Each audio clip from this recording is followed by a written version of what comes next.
Welcome back to Film-Studio-Japan.com, formerly known as Film-Studio-Taku-Japan. Today I am doing a re-edit, basically, of some files. These photos I took about three or 4 years ago now. This model, she's always one of my favorite people that I photographed, and I was really looking forward to doing more photos with her. And she was interested, but as often happens in Japan, and what's the words? I hold no hard feelings over this, but she basically ghosted me eventually. She did give me full permission to post her photos, and we had plans to do more photo shoots, but she just kind of vanished, sadly. It happens in Japan, I think, more than most places. A lot of it has to do with school. There's a lot of pressure, especially when people enter college. Boyfriends, too, sometimes just get jealous, especially when foreigners are involved. And then also, some people are just shy. But she really was very photogenic and really fun to work with. We met once and did some test shots, and then this was the second time. And we did kind of a full photo session at a couple different locations. So this is, I believe, the first location, and I'll be doing some more of these from this photo shoot in the near future here. But basically what I did here, what I'm doing right now, is I'm just going one by one and adding this preset that I just worked out on this excuse me, these styles. Full disclosure, actually, what I'm doing is I'm re-recording the audio because I had audio issues earlier. So to be honest with you, I am not doing all this clicking you see at the moment. I'm trying to recapture what was done. But basically, yeah, I created the style, which I really liked, and then I'm just adding it to each one of these photos to show you how quickly you can do this in Capture One. And the primary reason is that my photo skills have gotten better, my editing skills rather, and also my ability to create styles quickly using the styles over there on the left, but also just knowing the settings better, knowing what I'm looking for more.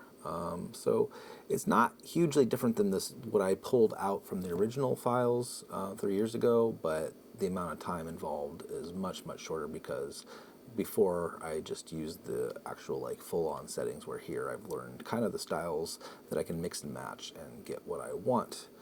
Now, what I'm going to do after I go through all these and just kind of add this style to them, which, by the way, is always kind of like Christmas for me, because especially here, because most of these I never touched, because I only selected a few that were the best ones and edited them and gave them to her, posted them on social media. And because of the way I was doing it, like on a photo by photo basis back in the day, it just took too much time. So now, as I've gotten better at this and just understanding how quickly I can do this, it's really fun just to look at all these photos that I normally would have not touched. Especially, again, she's just really pleasant looking person. She's really cute personality. She has that classic, kind of dancer physique, or almost like Audrey Hepburn, kind of thin but very cute petite figure. And you can see I got her smiling. That's always kind of a goal of mine, is yes, I want to do the kind of moody, brooding photos that are so popular. But I definitely, I like to crack jokes and try to get people smiling and really showing a little bit of their personality. Sometimes those are my favorite photos. So I am going to, after I get through all these, I'm going to do one photo at the end here. I'm going to recreate, rather than just show you the exact settings that I did here. I'm going to do my best to recreate this style, which I created earlier in the evening. So basically, there's not that many of these. We're getting towards the end here. I'm talking faster because this is the second time around. But yeah, if you're curious about the location, this is kind of in that Sakuragicho area of Yokohama. It's the far end of the station, which is kind of bordering up on what's known as Bashamichi.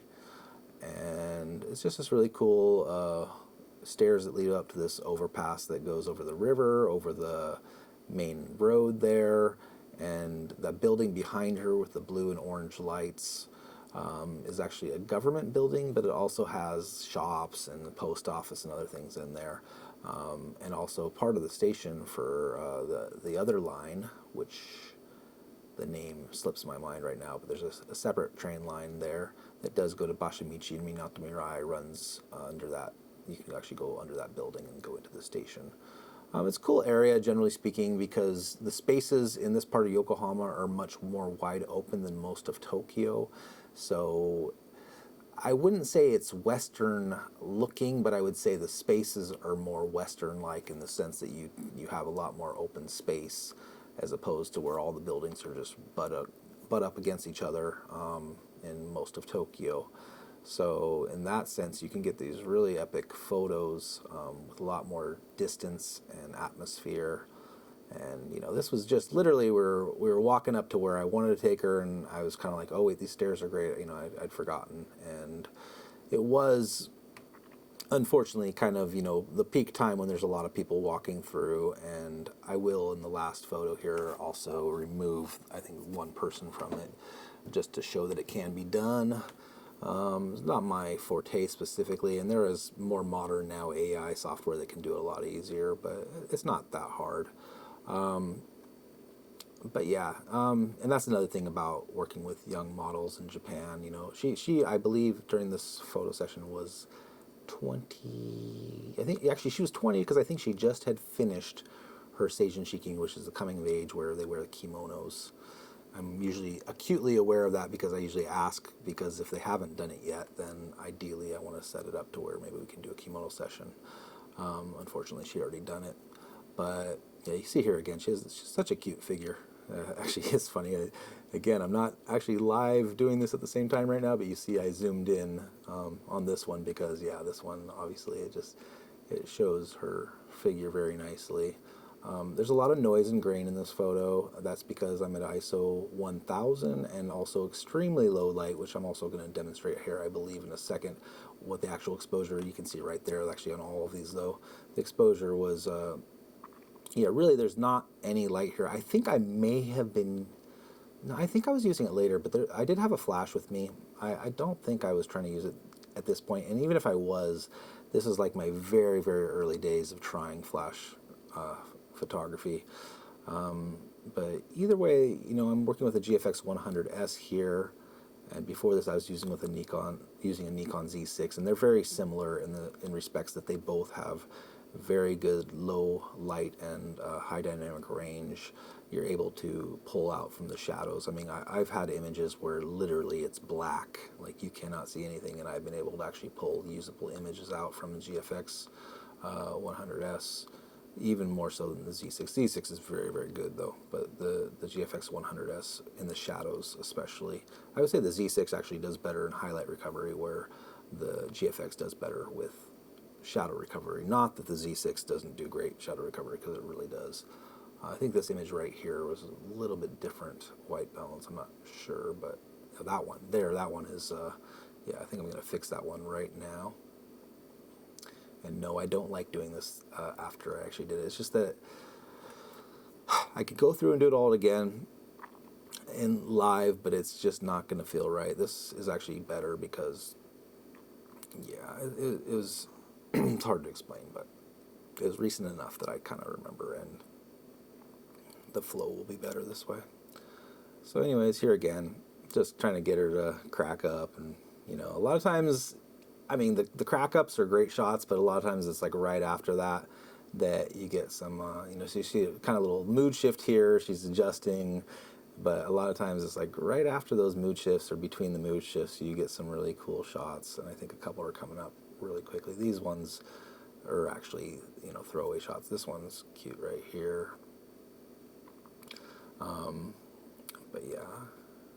That's the reason I actually came into these photos today, is because I've been actually clearing hard drive space, which is another issue. If you guys don't know, hard drives basically have doubled price overnight because of the memory chip, quote, shortage, which I think is BS. And honestly, I recommend you don't participate. If you don't have to buy hard drives, don't do it right now. If you can make space, which is what I'm doing, I'm going through and deleting stuff I don't need. This stuff is not getting deleted except for a few files, but yeah, it's really gotten ridiculous. They basically, in my eyes, they're timing very intentionally with, as camera memory and stuff like that goes up and we need more memory, they've just been conveniently having these chip shortages. Yes, there's more high demand because of AI and stuff like that, but realistically, I'm sure they're ahead of the game, and I'm sure that they're just manipulating the system so they can double their cost. And the only way to really stop that from happening is if people just start boycotting memory and say, you know what, we're not going to participate in this right now. We're not going to buy.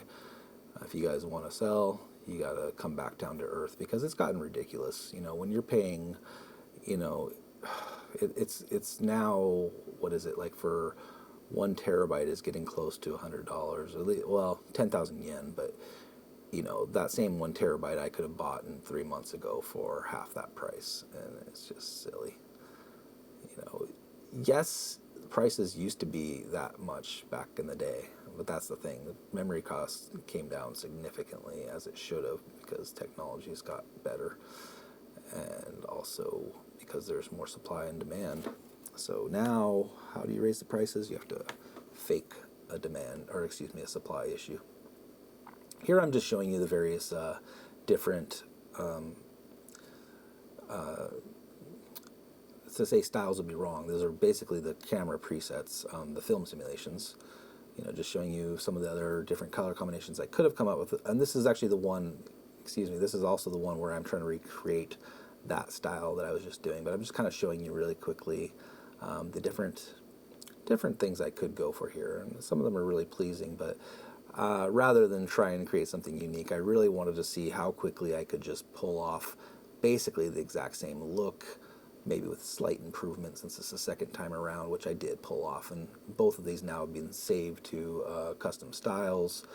The second one is my favorite, actually. It's a little bit warmer, a little bit more punchy. Getting really close there. You can see it's just a little bit dark, and now I'm going to raise the brightness up a little bit and fine-tune it. And then finally, after that, I'm going to remove the person that you can see to the left of her as soon as I go back there. Not this one. This one. There's a person there under the lights to the left. There's another person directly behind her. I am not going to try to remove that person. I could. That's a little bit more fine detail and would take some time. I really didn't want to make this a very long video, as it's a bad habit of mine. My videos tend to go longer than they need to be. I think this one is pretty appropriately timed. And just kind of me trying to dive back in. I've been trying to, for a while, get more consistent, but every time I do that, life throws me a curveball and I end up having to focus on other stuff. I just came back actually from the US right after the holidays, and I went up north for a photo shoot that got basically, I won't say destroyed because I got some great shots, but I was going up there for the coming of age when the girls wear the kimonos, because there was a snowstorm and I wanted to capture them in the snow. That's every year I want to do that, but actually I have paid jobs here in Tokyo, so unless I get a miracle and it snows here in Tokyo, that's really not an option. But this year, because I was in America for the holidays, I didn't really set up any paid sessions. So I said, okay, I'm going to run up there since I saw a snowstorm coming right when I came back.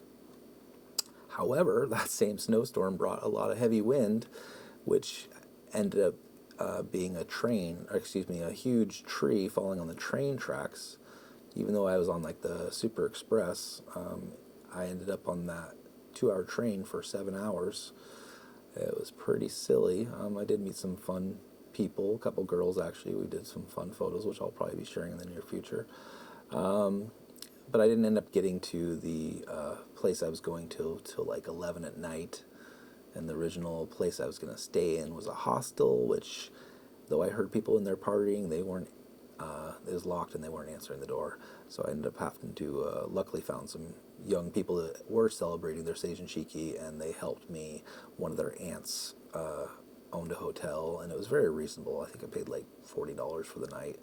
Nice, tiny room, but it was nice. It was warm, comfortable, had everything I needed, a shower, bathroom, And cool little table, actually. I really was hoping to get maybe somebody up there in a kimono and do a cool little photo session, but, everybody by that time is generally in Tokyo, they'll be out of their kimonos. Some people do keep their kimonos on pretty late, but being that that was a really cold, snowing town, it just didn't happen. I ended up partying with them instead, basically, but eventually just went back and crashed in my hotel, and then the next day went out and did some photos of the castle nearby and stuff, hoping to see some late kimonos, but it just didn't happen. But there's some other cool stuff that happened from that vacation, and that's coming in some future videos, more geared towards landscape and stuff. So there, I'm just straightening the horizon there, or rather the the angle of view. Really happy with how this second one came out, but pretty much identical to the other one, except for just a little bit more control of the highlights and contrast up there where I was just pointing. And again, really cute model. If you're watching this, by the way, I won't say your full name, I'll just say Nachan. But yeah, hit me up because I'd love to do photos with you again. You're really, I don't choose favorites, but I'll just say you're one of the more fun sessions I did because you really enjoyed your personality. You took direction very well, and yeah, she's very definitely enjoying the experience. I think more than a lot of people. She wasn't overly shy about it, and she take direction, and really just her poses were really good. Like she, I don't know how to say it, but she has that kind of, like I said, dancer physique, but not just in her physique, but the way she moves when she poses. She really extends fully, and you can kind of just see it in the way her body is positioned. She's just kind of a natural. So I'd love to do another photo session with you, Nachan. And actually, I'm going to be working, I believe, in your area again very soon. I still do work there on Fridays. Haven't seen you, but I'm going to be working more in this area, I should say, where we did this photo session.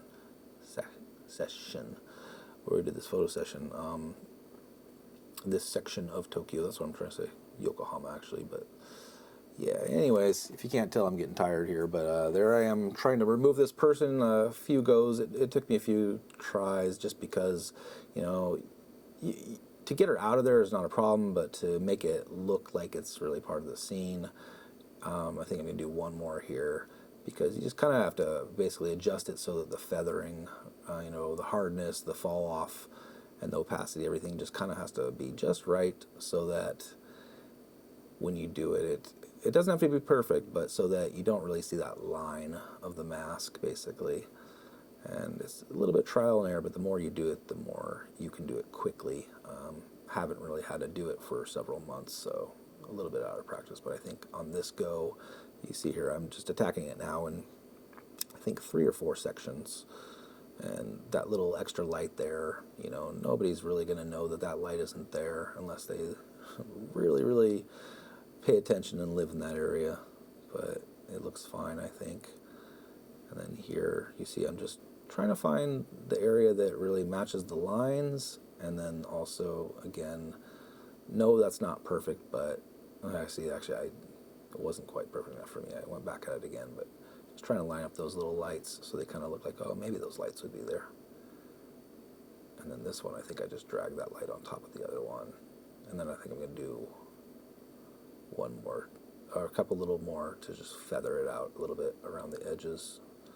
I mean, for most, this would be just fine. And I don't say I've seen other professionals, when they do their masks, they're much less, they don't seem to care as much if it's not quite perfect. And for social media especially, this is already way, way overkill. Now, I think this is where I stop with it, but if I was going to print this really large, I may go back at it, because I think on a large print, you're going to see that a lot more. But yeah, I work on a 32-inch, I believe, BenQ monitor, so I definitely notice things a lot more than other people. If you're watching this on your phone, it probably already looks flawless, and that's fine. So yeah, that's pretty much it, though. Again, it's a really fun photo session, really great model, really great place here, and I will have a few more videos coming with her very soon here. I think I'm going to try to do at least one a week for the next 2 or 3 weeks, maybe even one a day. Who knows? I do have to work tomorrow, but I've got the weekend coming, and I kind of knocked out all the important stuff that I have to knock out for right now. So we'll see. But anyways, I think that's about it. I want to thank you for watching Film-Studio-Japan.com, formerly known as Film-Studio-Taku-Japan, formerly known as Film-Studio-Taku. Studio-Taku, for those who don't know, the point of that is otaku is like a kind of nerd, basically, somebody who's obsessed with something. Generally speaking, it refers to like people who are obsessed with manga or toys or cameras or whatever. So film studio otaku, which I was proud of actually creating Studio Taku originally, but then somebody ripped that off, and I just like, I'll go Film Studio Taku. But then I started selling my prints, and I realized it was a little bit too esoteric, so I went with Film Studio Japan because that is very good for SEO with my website, filmstudiojapan.com, where I do sell landscape and natural world photography prints. I'm becoming pretty famous for my snow monkey images, and I also do portrait sessions, obviously, and I'm going to probably be selling some kimono session photos and stuff, ones with permission, in the near future, because I have some beautiful galleries in the works. So anyways, you see there's 1 more minute left on this video, but we're going to call it good because that's it. So again, thanks for watching. Do tune in. I do have more stuff coming. I know I've been slacking over the last couple of years because I've been working on my website and also working in the real world. So going to try to get a little more focus here and put a little bit more content out for you guys, and maybe even get out on the street and do some more kind of in the moment videos with women like this, which I have a bunch of backlog too, which I probably should just, I was never quite satisfied with them, but I was learning, maybe I'll just start a backlog kind of thing where I start releasing stuff from 1, 2, 3, 4 years ago. So thanks for watching. Stay tuned, stay safe, keep it real, and don't believe the hype. Peace.